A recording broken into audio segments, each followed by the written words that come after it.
Assalamualaikum warahmatullahi wabarakatuh. Perkenalkan, nama Zeda Zahra, BP 18 akan menjelaskan materi-materi untuk ujian tengah semester Sistem Komunikasi Serat Optik.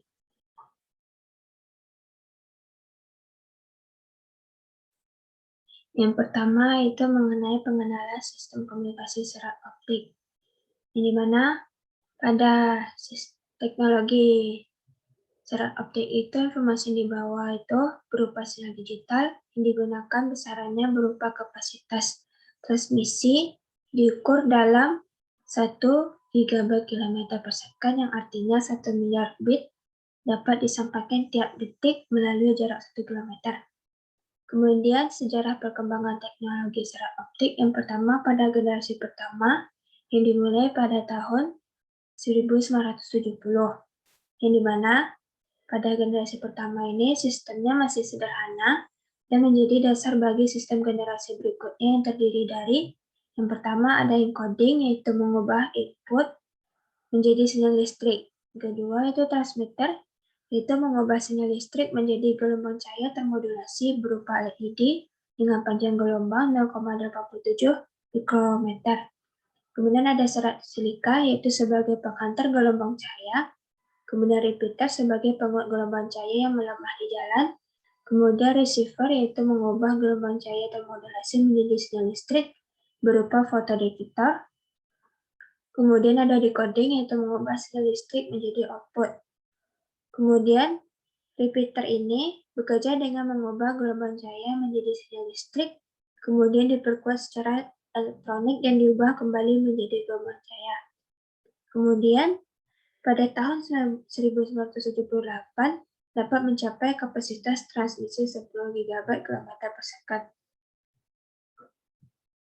Kemudian generasi kedua yang dimulai pada tahun 1981. Itu diantaranya ada untuk mengurangi efek dispersi, ukuran inti serat diperkecil pada teknologi serat optik. Kemudian indeks bias kulit dibuat sedekat-dekatnya dengan indeks bias inti. Kemudian menggunakan diode laser panjang gelombang yang dipancarkan 1,3 mikrometer. Kemudian kapasitas transmisi menjadi 100 GB kilometer per second. Kemudian generasi ketiga yang dimulai pada tahun 1982 itu terjadi penyempurnaan pembuatan serat silika, kemudian pembuatan chip diode laser berpanjang gelombang 1,55 mikrometer. Kemudian kemurnian bahan silika ditingkatkan sehingga transparansinya dapat dibuat untuk panjang gelombang sekitar 1,2 mikrometer sampai 1,6 mikrometer. Kemudian kapasitas transmisi menjadi beberapa ratus gigabyte per kilometer per second. Kemudian pada generasi keempat yang dimulai pada tahun 1984 itu terjadi dimulainya riset dan pengembangan sistem koheren. Modulasinya bukan modulasi intensitas melainkan modulasi frekuensi, sehingga sinyal yang sudah lemah intensitasnya masih dapat dideteksi. Maka jarak yang dapat ditempuh juga kapasitas transmisinya ikut membesar. Kemudian pada tahun 1954 tersebut, kapasitasnya sudah dapat menyamai kapasitas sistem deteksi langsung atau modulasi intensitas. Kemudian pada saat itu terhambat perkembangannya karena teknologi piranti sumber dan deteksi modulasi frekuensi masih jauh tertinggal. Kemudian pada generasi kelima yang dimulai pada tahun 1989 itu dikembangkan suatu penguat optik yang menggantikan fungsi repeater pada generasi-generasi sebelumnya.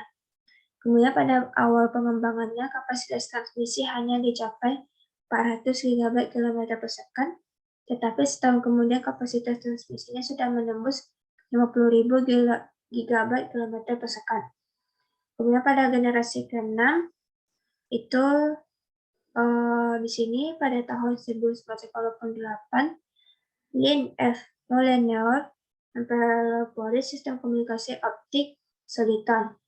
Soliton adalah pulsa gelombang yang terdiri dari banyak komponen panjang gelombang yang berbeda hanya sedikit dan juga bervariasi dan dalam intensitasnya. Kemudian panjang sulitan hanya 10⁻12 detik dan dapat dibagi menjadi beberapa komponen yang saling berdekatan. Sehingga sinyal-sinyal yang berupa sulitan merupakan informasi yang terdiri dari beberapa saluran sekaligus, atau wavelength diffusion multiplexing. Kemudian eksperimen menunjukkan bahwa sulitan minimal dapat membawa 5 saluran yang masing-masing membawa informasi dengan laju 5 GB per second. Kapasitas transmisi yang telah diuji mencapai 35.000 GB kilometer per second. Kemudian cara kerja sistem sulitan ini adalah efektor, yaitu sinar-sinar yang panjang gelombangnya sama akan merambat dengan laju yang berbeda di dalam suatu bahan jika intensitasnya melebihi suatu harga batas. Efek ini kemudian digunakan untuk menetralisir efek dispersi sehingga sulitan tidak melebar pada waktu sampai di receiver. Hal ini sangat menguntungkan karena tingkat kesalahan yang ditimbulkannya amat kecil bahkan dapat diabaikan. Selanjutnya itu struktur serat optik dan perambatan cahaya pada serat optik. Yang pertama itu tentang struktur dasar sebuah serat optik. Di sini pada gambar itu merupakan struktur dasar dari sebuah serat optik yang terdiri dari 3 bagian, yaitu yang pertama ada core atau inti, kemudian ada cladding atau kulit, kemudian ada coating atau mantel, ataupun buffer atau pelindung. Untuk inti itu berupa batang silinder yang terbuat dari bahan elektrik atau bahan silika. Kemudian diberi doping dengan germanium oksida atau fosfor pentaoksida untuk menaikkan indeks biasnya. Itu pada inti ini batang silinder yang terbuat dari bahan elektrik yang tidak menghantarkan listrik. Kemudian inti ini memiliki jari-jari A, sebelumnya. Jadi di sini maksudnya yang tidak menghantarkan listrik itu yang bagian dopingnya.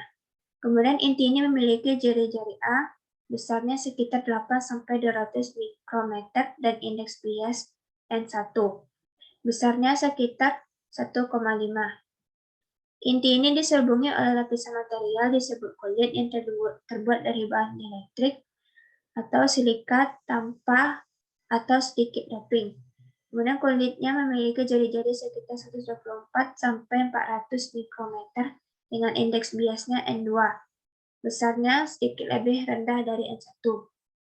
Kemudian walaupun cahaya merambat sepanjang inti serat tanpa lapisan material kulit, namun kulit memiliki beberapa fungsi. Yang pertama, mengurangi cahaya yang loss dari inti ke udara sekitar, kemudian ada mengurangi loss hamburan pada permukaan inti, kemudian melindungi serat dari kontaminasi penyerapan permukaan, kemudian menambah kekuatan mekanisme. Selanjutnya itu untuk pelindungan tambahan, kulit dibungkus oleh lapisan tambahan yang terbuat dari plastik tertentu, yaitu mantel atau buffer untuk melindungi serat optik dari kerusakan fisik. Buffer bersifat elastis, mencegah abrasi, dan mencegah loss hamburan akibat microburns. Selanjutnya itu mengenai perambatan cahaya di dalam serat optik. Itu terbagi atas dua. Yang pertama itu berdasarkan tinjauan optik biometrik. Yang pertama itu memberikan gambaran yang jelas dari perambatan cahaya sepanjang serat optik. Kemudian dua tipe sinar dapat merambat sepanjang serat optik, yaitu sinar meridian di mana sinar merambat memotong sumber serat optik, dan skew ray di mana sinar merambat tidak melalui sumber serat optik. Kemudian sinar-sinar meridian dapat diklasifikasikan sebagai bound dan unbound rays pada gambar seperti pada berikut. Kemudian pada gambar itu serat optik adalah jenis step index, di mana indeks bias N1 lebih besar dari indeks bias N2. Kemudian unbound rays dibiaskan keluar dari inti, sedangkan bound rays akan terus-menerus dipantulkan dan merambat sepanjang inti. Dianggap permukaan batas antara inti dan kulit sempurna atau ideal. Namun akibat ketidaksempurnaan permukaan batas antara inti dan kulit, maka akhirnya sinar akan keluar dari serat. Secara umum, sinar-sinar meridian mengikuti hukum pemantulan dan pembiasan. Kemudian di sini keterangannya bondage di dalam serat optik disebabkan oleh pemantulan sempurna, di mana agar peristiwa ini terjadi maka sinar yang memasuki serat harus memotong perbatasan inti. Kulit dengan sudut lebih besar dari sudut kritis delta C sehingga sinar dapat merambat sepanjang serat. Kemudian terlihat pada gambar seperti berikut. Kemudian untuk sudut theta A adalah sudut maksimum sinar yang memasuki serat agar sinar dapat merambat sepanjang serat atau dipandu. Kemudian sudut ini disebut sudut tangkap atau acceptance angle. Berikut pada gambarnya. Selanjutnya yaitu tinjauan optik fisis. Itu pendekatan cahaya sebagai sinar hanya menerangkan bagaimana arah dari sebuah gelombang datar merambat di dalam sebuah serat, namun tidak meninjau sifat lain dari gelombang datar, yaitu interferensi.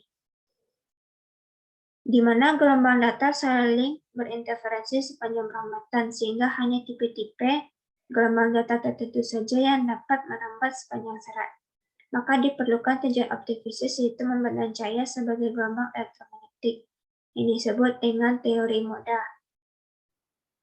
Kemudian, teori moda atau mode selain digunakan untuk menerangkan tipe-tipe gelombang datar yang dapat merambat sepanjang serat, juga untuk menerangkan sifat-sifat serat optik seperti absorpsi, atenuasi, dan dispersi.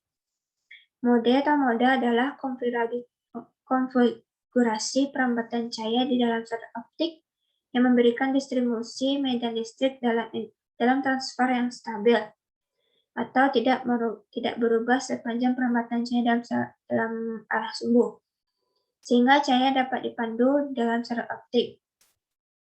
Atau di sini Introduction to Optical Fiber Communication, Yasuro Sumatsu Kenichiga. Kumpulan gelombang-gelombang elektromagnetik yang terpadu di dalam serat optik disebut dengan mode-mode atau moda-moda. Yang selanjutnya itu teori mode memandang cahaya sebagai sebuah gelombang datar yang dinyatakan dalam arah, amplitudo, dan panjang gelombang dari perambatannya.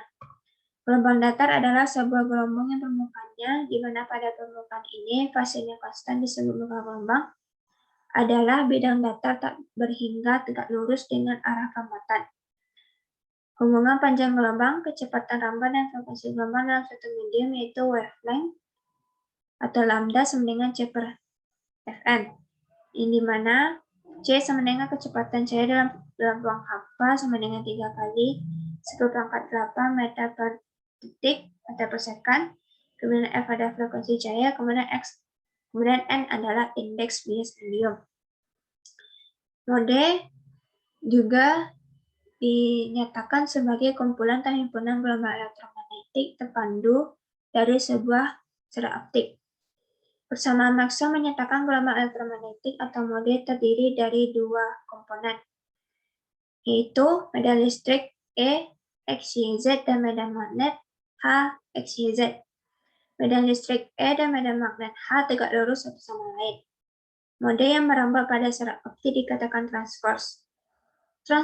Transverse mode merambat sepanjang sumbu serat optik. Pola medan mode disebut transfer elektrik atau TE.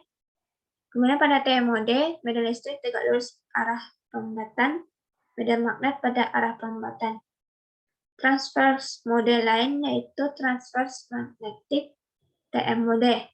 TM mode berlawanan dengan TE mode. Pada TE mode, medan magnet tegak lurus dengan arah perambatan dan medan listrik searah arah perambatan. Berikut gambarnya. Kemudian gelombang elektromagnetik yang terikat pada serat optik dinyatakan oleh normalized frekuensi. Normalized frekuensi menentukan berapa banyak mode yang dapat terpandu pada serat optik.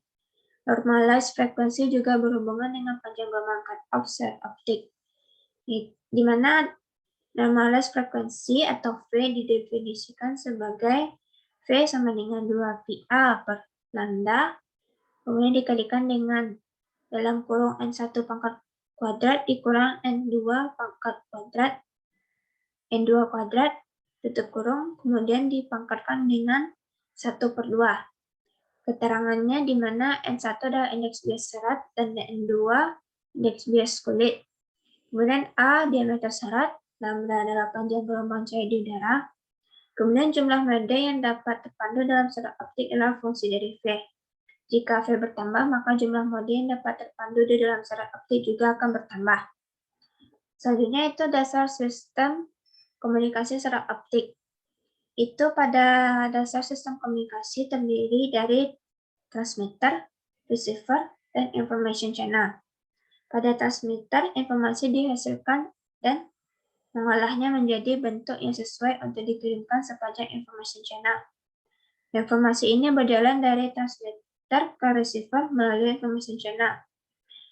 Information channel dapat dibagi menjadi dua kategori, yaitu unguided channel dan guided channel. Atmospheric adalah sebuah contoh unguided channel. Sistem yang menggunakan atmospheric channel adalah radio, televisi, dan microwave relay links. Guided channels mencakup berbagai variasi struktur transmisi konduksi seperti two-wire line, coaxial cable, twist pair. Berikut gambar blok diagram sistem komunikasi serat optik secara umum yang memiliki fungsi-fungsi pada setiap bagiannya. Yaitu yang pertama ada message orient, itu berupa besaran fisik dan listrik, yaitu suara atau gambar, sehingga diperlukan transducer atau sensor yang merubah message dari bentuk non-listrik ke bentuk listrik. Kemudian modulator dan carrier source, di mana memiliki dua fungsi utama, yaitu merubah message elektrik ke dalam bentuk sesuai, kemudian menumpang sinyal ini pada gelombang yang dibangkitkan oleh carrier source. Kemudian format modulasi dapat dibedakan menjadi modulasi analog dan digital.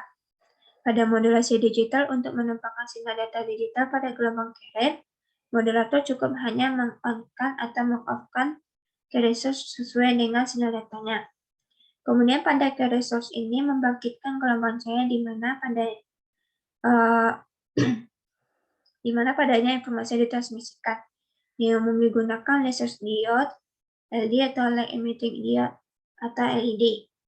Selanjutnya itu channel coupler untuk menyalurkan power gelombang cahaya yang telah termodulasi dari carrier source ke information channel.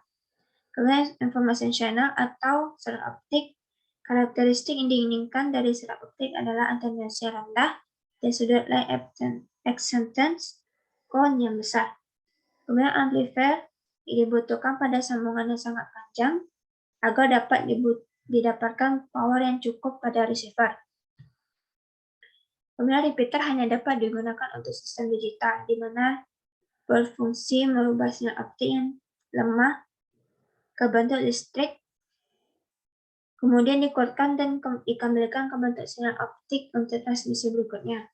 Kemudian waktu perlambatan cahaya di dalam serat optik bergantung pada frekuensi cahaya dan pada lintasan yang dilalui.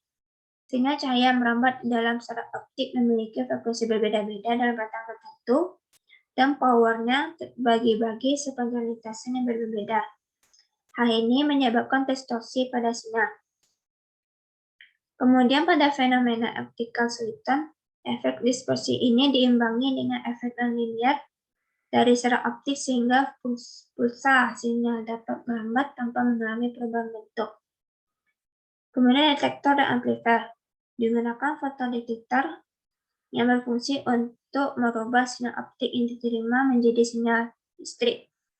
Kemudian sinyal prosesor, yang dimana untuk transmisi analog sinyal prosesor terdiri dari penguatan dan filtering sinyal. Filtering untuk memaksimalkan rasio daya sinyal terhadap power sinyal yang tidak diinginkan. Kemudian fluktuasi acak yang ada pada sinyal yang diterima disebut dengan noise. Bagaimana pengaruh noise ini terhadap sistem komunikasi ditentukan oleh besaran SNR atau signal to noise ratio, yaitu perbandingan daya sinyal dengan daya noise. Biasanya dinyatakan dalam desibel. Makin besar SNR, maka makin baik kualitas sistem komunikasi tersebut terhadap gangguan noise.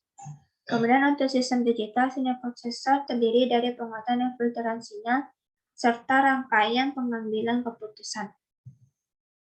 Kemudian rangkaian pengambilan keputusan ini memutuskan apakah sebuah bilangan biner 0 atau 1 yang diterima selama slot waktu dari setiap individual bit. Karena ada noise yang tak dapat dihilangkan, maka selalu ada kemungkinan kesalahan dari proses pengambilan keputusan ini. Dinyatakan dalam besaran bit error rate yang nilainya harus kecil pada komunikasi. Kemudian jika data yang dikirim adalah analog, namun ditransmisikan melalui serat optik secara digital, pada transmitter dibutuhkan analog to digital converter sebelum sinyal masuk adapter. Maka dibutuhkan juga digital to analog converter pada sinyal prosesor untuk merubah data digital menjadi analog sebelum dikeluarkan ke output. Kemudian message output yaitu jika output yang dihasilkan dipresentasikan langsung ke manusia yang mendengar atau melihat informasi tersebut, maka output yang masih dalam bentuk sinyal listrik harus diubah menjadi gelombang suara atau visual image. Kemudian transducer atau aktuator untuk hal ini adalah speaker untuk audio message dan tabung sinyal katoda untuk visual image. Selanjutnya itu tentang total internal reflection. Di sini untuk pemantulan sempurna atau pengenalan total. Di mana di sini pada gambarnya itu ditinjau suatu berkas cahaya berupa gelombang elektromagnetik seperti pada gambar. Itu di mana keterangannya jika sebuah gelombang elektromagnetik yang datang dengan sudut theta 1, maka akan mengalami pemantulan sebesar K1. Kemudian jika 2, jika indeks bias N2 kecil dari N1. Kemudian jika satu gelombang cahaya, dalam hal ini gelombang elektromagnetik yang datang membentuk sudut theta yang akan mengalami pemantulan, karakteristik gelombangnya masih K1 karena masih berada pada medium 1 dengan indeks biasnya N1. Kemudian ketika sudut bias pada N2 berhimpitan dengan bidang batas, maka membentuk gelombang biasnya K2 dengan sudutnya 90 derajat. Di sini pada gambar terdapat theta C, yaitu sudut kritis, yaitu sudut antara gelombang cahaya yang datang dengan garis normal dan membentuk sudut 90 derajat. Kemudian rumus berdasarkan hukum Snellius, yaitu N1 kurang sin theta C sama dengan N2 dikali sin 90. Theta C sama dengan sin pangkat min 1, N2 per N1, di mana berlaku untuk N1 besar dari N2. Keterangannya, pemantulan sempurna terjadi ketika sudut kritis atau sudut biasnya sama dengan 90 derajat. Kemudian misalkan seberkas cahaya datang dari N1 sama dengan 1,7 menuju suatu bahan dengan N2 sama dengan 1, maka dapat dihitung sudut kritisnya sama dengan sin pangkat min 1, 1 per 1,7 sama dengan 36 derajat. Kemudian digambarkan di sini, maka didapatkan theta 1 besar dari theta C, di mana sin theta 2 sama dengan N1 per N2, sin theta 1 sama dengan sin theta 1 per sin theta 2 besar dari 1. Kemudian, maka theta 2-nya dapat diperoleh dari cos theta 2 sama dengan akar 1 kurang sin theta 1 kuadrat per sin theta 2. Sama dengan min I cos theta 2 dimutlakkan. Kemudian cos theta 2 dimutlakkan sama dengan akar sin theta 1 per sin theta 2 dikuadratkan dikurang 1. Kemudian nilainya bernilai imajiner. Jika bernilai imajiner, maka koefisien refleksinya akan sama dengan RTE rumus berikut. Begitupun untuk refleksi gelombang modern TTM dapat dirumuskan dengan rumus dari RTM berikut. Sehingga dari dua persamaan tersebut dapat disimpulkan bahwa koefisien refleksi baik itu gelombang RTE maupun RTM di mutlaknya harus sama dengan RTE mutlak sama dengan RTM mutlak sama dengan 1. Yang berarti R sama dengan 1 mengindikasikan terjadi pemantulan sempurna. Kemudian dari kedua persamaan tersebut dapat dituliskan juga RTE sama dengan E pangkat 1 TE dan RTM. Kemudian gelombang TE dan TM tersebut adalah dua gelombang elektromagnetik. Sehingga untuk gelombang elektromagnetik TE didapatkan di sini sama dengan 2 tan min 1 per sin kuadrat theta 1 dikurangi sin kuadrat theta C per 1 kurangi sin kuadrat theta 1 dipangkat 1 per 2. Sedangkan untuk TM didapatkan sama dengan min Pi ditambah 2 tan pangkat min 1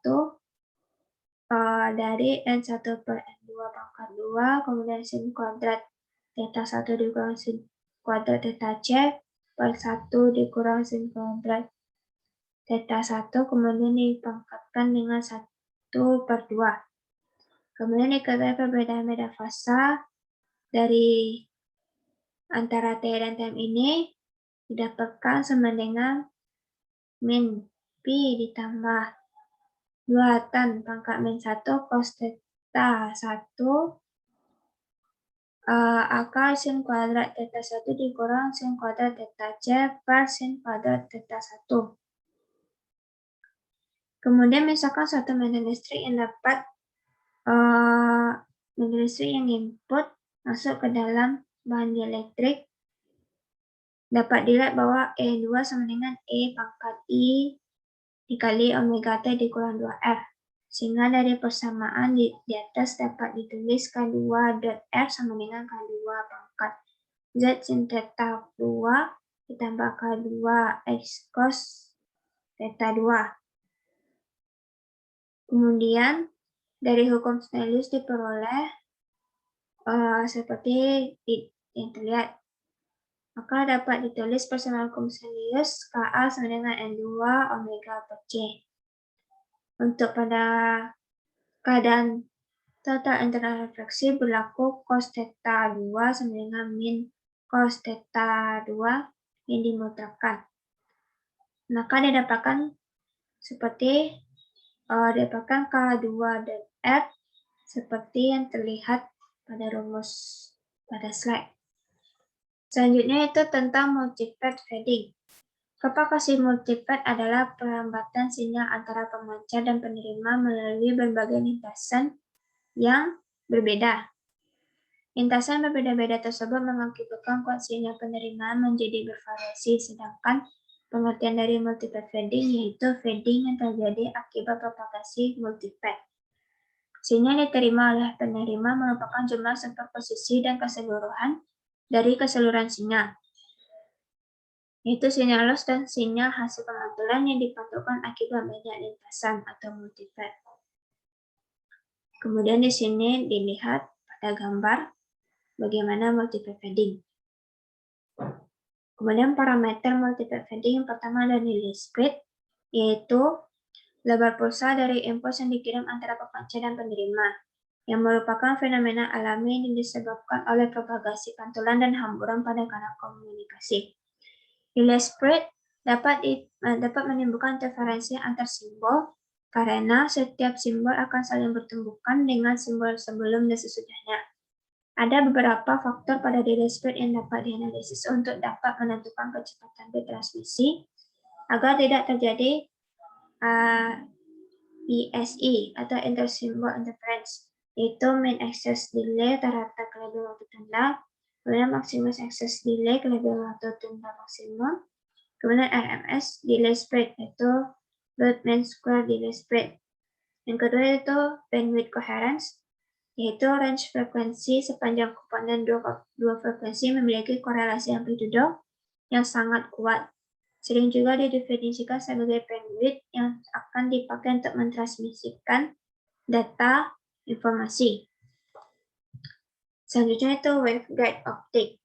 Waveguide merupakan saluran tunggal yang berfungsi untuk menghantarkan gelombang elektromagnetik atau microwave dengan frekuensi 300 MHz sampai 300 GHz. Dalam kenyataannya, waveguide merupakan media transmisi yang berfungsi untuk membantu gelombang pada arah tertentu. Pada frekuensi yang tinggi di atas 1 GHz, saluran transmisi tidak efektif lagi sebagai media transmisi gelombang elektromagnetik. Karena pada frekuensi tersebut, efek radiasi dari radaman saluran tersebut sudah besar. TE mode merupakan elektrik yang tegak lurus dengan arah rambat, sedangkan TE mode merupakan magnetik yang tegak lurus dengan arah rambat. Kemudian karakteristik waveguide. Itu ada dua macam karakteristik. Yang pertama, frekuensi cut-off yang ditentukan oleh dimensi waveguide. Kemudian mode gelombang ditransmisikan memperlihatkan ada setidaknya medan listrik atau medan magnet pada arah rambat. Kemudian faktor-faktor mengapa waveguide digunakan sebagai saluran transmisi antena. Yang pertama itu bandwidth frekuensi kerja waveguide tergantung pada dimensi waveguide. Semakin kecil waveguide, maka semakin kecil daya toleransi yang dibutuhkan. Kemudian transmisi daya dapat ditentukan dengan memilih jenis bahan waveguide sesuai kebutuhan. Kemudian rugi-rugi transmisi tergantung pada mode transmisi gap. Kemudian jenis-jenis waveguide secara umum.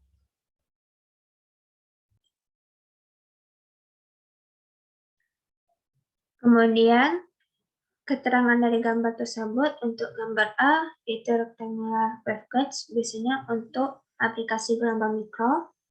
Kemudian gambar B circular waveguides mempunyai capability yang lebih tinggi dari rectangular waveguide. Kemudian gambar C dielectric slab waveguide mempunyai loss yang lebih kecil daripada metallic waveguide atau pada nomor 1 dan 2 pada saat frekuensi tinggi. Kemudian gambar D fiber optic waveguide memiliki loss yang kecil dan bandwidth yang luar biasa keuntungannya daripada metallic waveguide.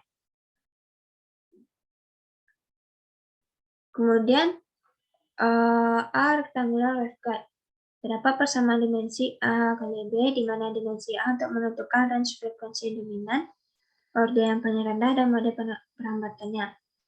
Dimensi A untuk menentukan range frekuensi dominan, orde yang paling rendah. Jika semakin tinggi orde, maka semakin tinggi atenuasi dan akan menyulitkan untuk mengekstrak. Dimensi W mempengaruhi atenuasi juga. Semakin kecil B, maka atenuasi semakin kecil. Jadi idealnya B sama dengan A pangkat 2. Pada berikut gambarnya. Kemudian waveguide menyuplai TE dan TM mode. Pada TE mode, medan listrik merambat tegak lurus pada arah perambatan gelombang. Pada TM mode, medan magnet merambat tegak lurus pada arah perambatan gelombang. Kemudian mode orde mengacu pada configuration dari subscript TE dan TM mode. M subscript mengacu pada gelombang arah X atau angka pertama dan S subscript mengacu pada gelombang pada arah Y. M dan N digunakan untuk menentukan frekuensi cut-off. Berikut rumusnya. Selanjutnya ada wave propagation. Untuk memahami tentang perambatan gelombang dengan memperhatikan superposisi dari sepasang gelombang TM. Berikut gambar dua gelombang TM dirotasikan dalam plus Q dan minus Q yang kemudian digabungkan.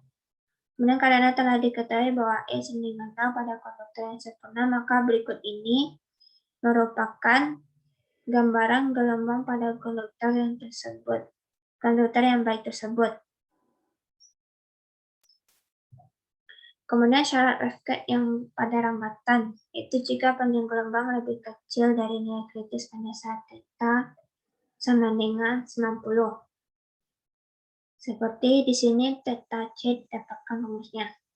Kemudian waveguide impedance merupakan rasio dari transfer electric field TE dengan transfer magnetic field TM untuk sebuah mode perambatan pada frekuensi tertentu atau disebut juga transfer wave impedance.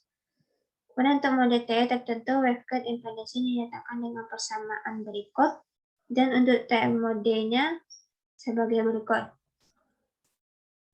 Kemudian waveguide field equation dengan persamaan Maxwell itu akan membentuk persamaan medan waktu harmonik untuk rectangular waveguide. Untuk menyederhanakannya, kita menentukan petunjuk akan tanpa rugi-rugi. Medianya tanpa muatan dan dindingnya merupakan konduktor yang sempurna. Bentuk fasor dari persamaan Maxwell menjadi seperti yang terlihat. Kemudian untuk waveguide cross section, komponen medan di koordinat kartis yaitu seperti yang diterlihat itu ES dan HS. Kemudian kita dapat menemukan persamaan-persamaan dari dua bagian persamaan sebelumnya. Persamaan tersebut adalah seperti berikut. Kemudian kita menentukan bahwa medan hanya merambah pada arah plus Z dengan kecepatan UG dan mempunyai konstanta fasa beta. Dari penentuan di atas kita mempunyai persamaan EXS sama dengan FX eksponensial pangkat min J BZ beta Z. Kemudian sebagai catatan, meskipun fasor EX adalah fungsi posisi X, Y, Z, EX adalah fasor yang hanya merupakan fungsi posisi X dan Y. Untuk membedakannya, kita dapat menambahkan huruf S pada posisi X. Turunan parsial XS sambungan dengan Z adalah sebagai berikut. Kemudian tiga komponen medan lainnya dan turunan parsialnya sambungan dengan Z dapat dituliskan dengan cara yang sama, yaitu ketika eksponensial min J beta Z ada pada setiap komponen, maka eksponensial pangkat min J beta Z dapat direka dari persamaan menjadi yang seperti terlihat. Kemudian di mana media perlambatan lossless didapatkan beta U sama dengan omega akar mikro permitivitas. Kita dapat memodifikasi HX dengan persamaan EY menjadi HX seperti berikut. Kemudian dengan cara yang sama didapatkan untuk XX dan HY-nya sebagai yang terlihat. Kemudian untuk time mode, di mana HZ sama dengan 0 dan menemukan persamaan untuk HZ. Persamaan Helmholtz untuk perlambatan analisis pada medium topologi dapat ditulis sebagai berikut. Kemudian untuk menyelesaikan persamaan tersebut, kita menggunakan metode parabol dengan menginstruksikan seperti rumus yang terlihat. Kemudian membagi persamaan di atas dengan XY dan membentuk kembali, sehingga didapatkan hasil dari beta kuadrat. Kemudian perlu diketahui bahwa suku kedua pada bagian kanan persamaan di atas hanya bergantung pada X. Dan suku ketiga hanya bergantung pada Y. Untuk persamaan di atas, kita dapat membagi dua persamaan tersebut menjadi dua komponen, yaitu komponen X dan komponen Y. Dan besarnya beta seperti yang terlihat. Maka beta sama dengan akar beta U kuadrat dikurang beta X kuadrat sama dengan kurang beta Y kuadrat. Kemudian besarnya medan listrik arah Z untuk perlambatan time mode yaitu didapatkan EZS. Kemudian kita dapat menurunkan persamaan medan pada sumbu Z dan memasukkannya pada persamaan sebelumnya yang berkaitan menjadi yang seperti berikut. Kemudian time mode menggunakan persamaan Helmholtz untuk menentukan rumusnya. Itu dengan persamaan yang seperti pada berikut. Kemudian ketika EY dan EZ nilainya 0 dan time mode kita mempunyai persamaan 2Hz per 2X sama dengan 0. Kemudian dengan mengaplikasikan pengertian yang telah diberikan dan memilahnya dalam komponen X, Y, Z, akhirnya didapatkan rumus medan magnet pada permukaan X, Y, Z seperti yang terlihat pada slide. Selanjutnya itu tentang optical loss in fiber optic, yaitu rugi daya yang terjadi ketika daya output lebih kecil atau berkurang daripada daya yang masuk pada sirkuit optik. Itu rugi-rugi daya tersebut terbagi atas yang pertama ada absorpsi cahaya pada sirkuit optik, yaitu ketika suatu gelombang cahaya memasuki medium, maka cahaya akan terserap oleh partikel-partikel dari medium karena ada gaya interaksi antar partikel medium. Total gaya interaksi Fnet sama dengan 0 dalam keadaan steady state. Dengan begitu, gelombang elektromagnetik akan terserap karena size partikel lebih kecil daripada panjang gelombang. Hal ini disebut dengan lattice absorption. Kemudian, yang kedua itu scattering atau hamburan. Ketika suatu fiber optik didesain sempurna, maka kecepatan diabaikan. Maka disebut dengan Rayleigh scattering. Rayleigh scattering terjadi ketika cahaya mengenai partikel, maka akan terjadi hamburan ke berbagai arah, sehingga hamburan tersebut adalah gelombang hamburan. Energi gelombang yang masuk lebih besar dari energi gelombang yang keluar. Selanjutnya itu atenuasi pada fiber optik dengan mendefinisikan koefisien atenuasi alfa, yaitu fraksi berkurangnya daya tiap panjang. Yaitu di sini alfa sama dengan min 1/P dP per dx, di mana dx adalah jarak dari terminal input. Dengan mengintegralkan dx menjadi L, didapatkan alfa sama dengan 1/L logaritma Pin per Pout, maka Pout sama dengan Pin E pangkat min alfa L. Semakin panjang L, semakin kecil daya Pout yang dihasilkan atau dikeluarkan. Kemudian optical loss by Rayleigh scattering. Untuk medium kaca silika fiber optik, dapatkan alfa R sama dengan 8pi pangkat 3 per 3 lambda pangkat 4, dikalikan dengan N kuadrat dikurang 1, kemudian dipangkatkan kuadrat, kemudian beta T dikali beta T dikali KB dikali TF. Dimana di sini beta T itu isothermal compressibility, kemudian KB adalah konstanta Boltzmann, kemudian TF adalah fictive temperature. Rayleigh scattering membuat perubahan sedikit pada gelombang optik lambda per F. Sehingga pada sebelumnya itu untuk absorpsi itu pada absorpsi tadi dia tidak membuat perubahan pada gelombang optik. Kemudian untuk scattering dan panjang keduanya kalau digabungkan dia didapatkan Pout sama dengan Pin E pangkat min alfa RL. Sebelumnya untuk Rayleigh scattering didapatkan Pout sama dengan Pin E pangkat min alfa R. Kemudian yang ketiga itu loss by microbending, yaitu berkurangnya daya dikarenakan oleh microbending atau pembentukan struktur fiber optik. Selain adanya gelombang yang merambat dalam fiber optik, ada juga gelombang yang keluar dari fiber optik akibat pembengkakan, disebut dengan escaping wave. Di sini atenuasinya alfa B sama dengan pi pangkat setengah dikali dengan kappa pangkat 2 dikali R pangkat 1/2 per 2 gamma pangkat 3/2 V pangkat 2 dikali dengan K1 dikali gamma R. Kemudian ini dikurangkan, dipangkalkan dengan kuadrat. Kemudian EXP min 2 gamma pangkat 3 per 3 beta kuadrat dikali R. Di mana di sini R radius pembengkakan, R sama dengan jari-jari fiber optik, beta sama dengan konstanta propagasi, V sama dengan nomor modal, K sama dengan 2pi per lambda dengan gelombang. Kemudian untuk gamma sama dengan akar beta kuadrat dikurang N2 pangkat 2 kali K kuadrat, kemudian sini kappa sama dengan akar N1 kuadrat dikali K kuadrat dikurang beta. Kemudian K1 adalah order pertama fungsi besar. Sekian untuk penjelasan untuk UTS atau ujian tengah semester sistem komunikasi secara optik.